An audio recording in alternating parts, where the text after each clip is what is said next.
Everyone loves Toy Story. This is an irrefutable fact that cannot be denied, like gravity or how great those chocolate-covered Oreos are.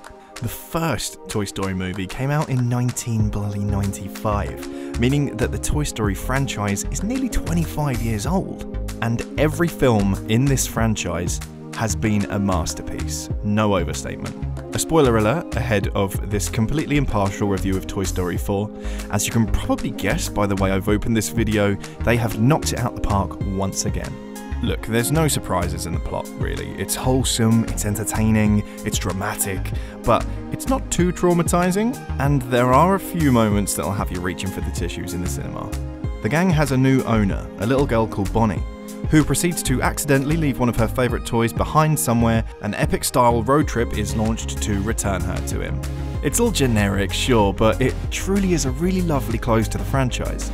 I mean, they're calling this the final movie in the franchise, but then I'm pretty sure they said that about Toy Story 3, so, you know, who knows. I'm definitely going to point out how truly visually stunning this movie is. I am a huge sucker for beautiful animation, and I think that as a viewing audience, we've got a tendency to disregard the beauty of computer-animated generation that isn't photorealistic. I thought this when I watched another Pixar movie, Inside Out. Everything about the way that movie was textured, animated, lit was just wonderful, and it was so pleasant to watch. And this movie's no different. It might work so well because most of the characters in this movie are inanimate objects, and they're injected with personality and life, but that doesn't change the fact that it does work so well. You go back and watch the first movie after seeing Toy Story 4, and the clear progress that this industry has made is completely remarkable. And speaking of those little objects and their personalities, the voice acting quality in this film gives the characters an electricity that just carries the movie for the whole duration. It's clear that the lines are voiced in advance and then animated too, because not a single motion is wasted in letting all that likability and comedy flow through every toy. The dialogue is well written and the comedy is well timed, but there's enough tension to make sure that things are kept interesting.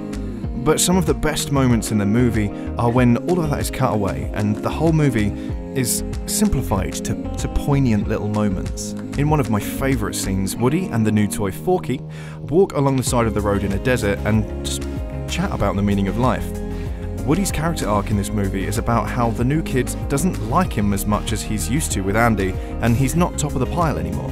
He's not relevant. It's these little human aches that create the best moments in the movie and really tug on your heartstrings. In case you couldn't tell by now, I'm going to be giving this film 5 out of 5 stars. It's absolutely unmissable, and while it might not be as perfect as previous films in the franchise, it's still a cut above everything else that's in the cinema right now. Absolutely top-notch film. Make time to see it, go see it now. What are you doing? Get out of your house. What did you think of Toy Story 4? Let us know in the comments below. And as usual, for all the latest movies and games, visit us in-store or at webuy.com. See you next time.